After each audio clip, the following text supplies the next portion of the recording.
Shalom Aleihim. Berjumpa lagi dengan saya pada pertemuan hari ini, hari Minggu tanggal 24 Juli 2022.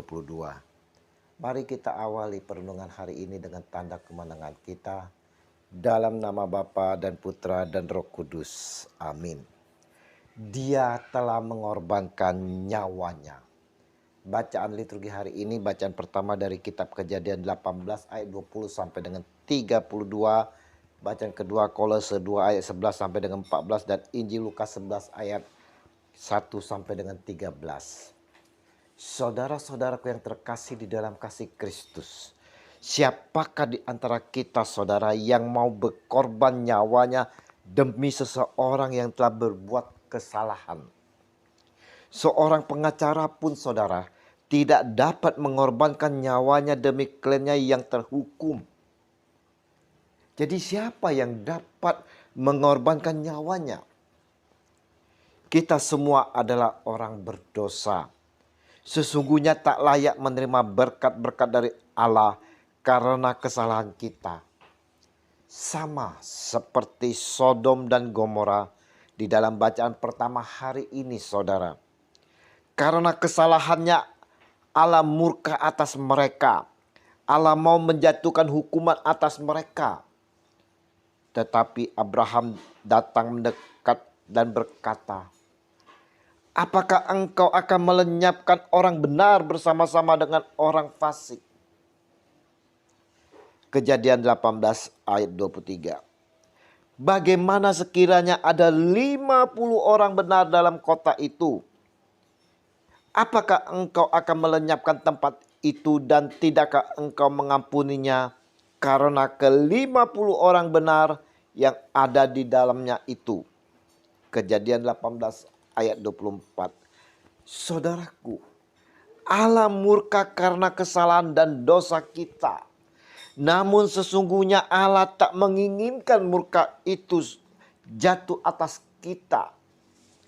Karena Allah Maha Rahim dan Maha Kasih bagi penyayang. Kasihnya begitu besar terhadap umatnya ciptaannya saudara. Namun Allah tak mau kita menjauh darinya karena kesalahan dan dosa-dosa kita. Dari bacaan pertama kita melihat bagaimana kasih Allah terhadap Sodom dan Gomora. Setelah Abraham berdialog dengan Allah, jauhlah kiranya daripadamu untuk berbuat demikian, membunuh orang benar bersama-sama dengan orang fasik. Sehingga orang benar itu seolah-olah sama dengan orang fasik. Jauhlah kiranya yang demikian daripadamu. Masakan hakim segenap bumi tidak menghukum dengan adil? Kejadian 18 ayat 25.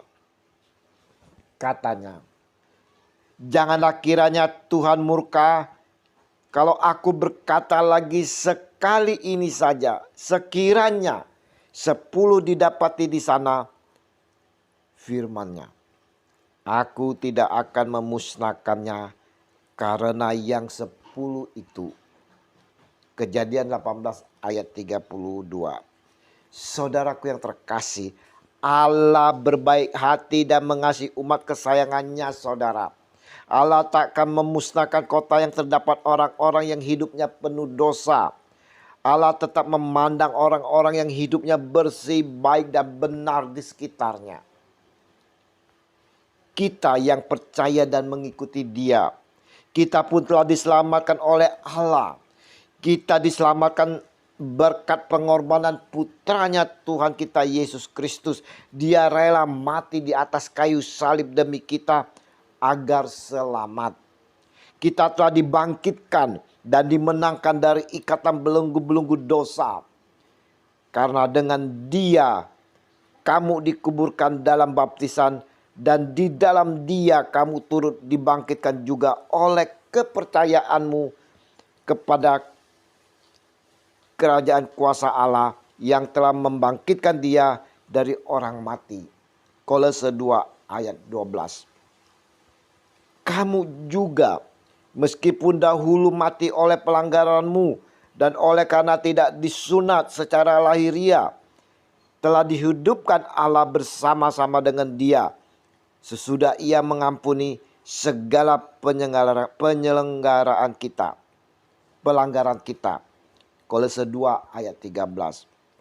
Saudaraku yang terkasih, kita harus bersyukur saudara atas kasih yang diberikan Tuhan Yesus yang telah menyerahkan nyawanya demi kita.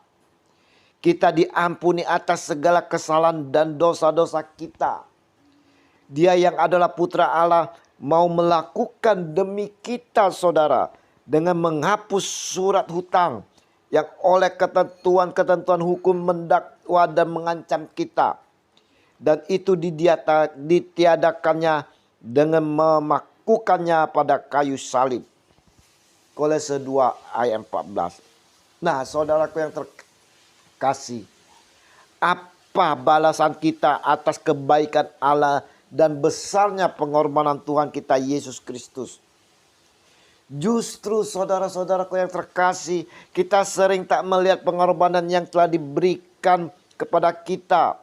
Kita yang telah dibaptis justru semakin menambah penderitaan Yesus dengan sikap kita sehari-hari.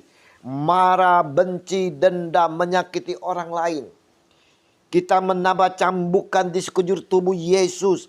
Kita justru menancapkan paku lebih dalam di tangan dan di kaki Yesus dengan perilaku-perilaku kita yang menyakiti orang terdekat kita, pasangan kita, anak kita, saudara kita. Adakah kita melihat pengorbanan Yesus yang begitu berat, yang begitu besar kepada kita? Adakah kita tak peduli akan penderitaan Yesus ini? Lihatlah korpus di atas kayu salib saudara. Lihat Yesus di atas kayu salib. Dia memandang dengan mata berbinar-binar menahan kepedihan melihat kita semua yang semakin hari semakin jauh darinya. Setiap hari kita masih bersikap benci, dendam, marah, menyakiti orang lain, menghakimi orang lain. Tidak ingatkah kita akan doa yang diajarkan Tuhan Yesus seperti Injil hari ini yang kita renungkan?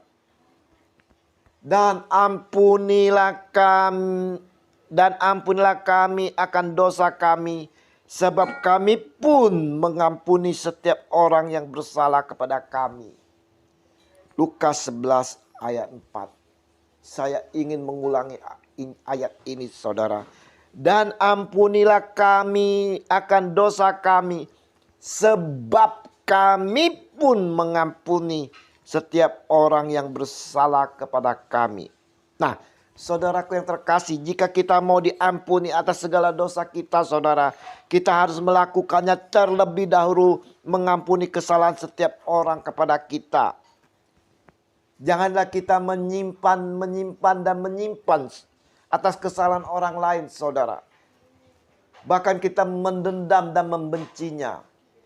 Tetapi kita mau terlebih dahulu melakukan, mengampuni, memaafkan, maka kita akan diampuni pula. Perenungan minggu hari ini saudara-saudara mau menyadari kita semua kalau kita ini adalah orang berdosa.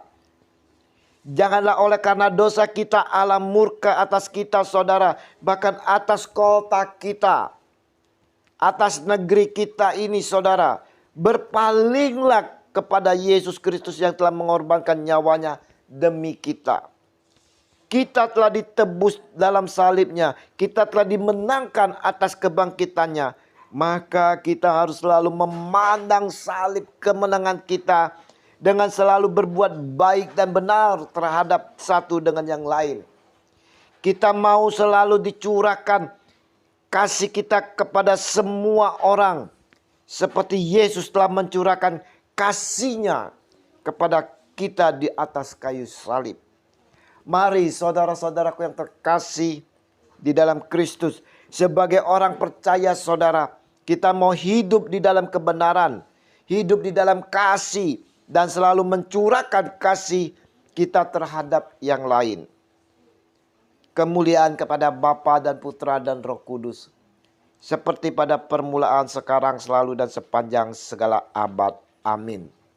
Dalam nama Bapa dan Putra dan Roh Kudus. Amin. Mari kita persekutuan hati bersama keluarga untuk menyambut Tuhan kita, Yesus Kristus, dalam perjamuan Ekaristi. Dan terimalah perutusan, karena kita diutus. Shalom Aleihim.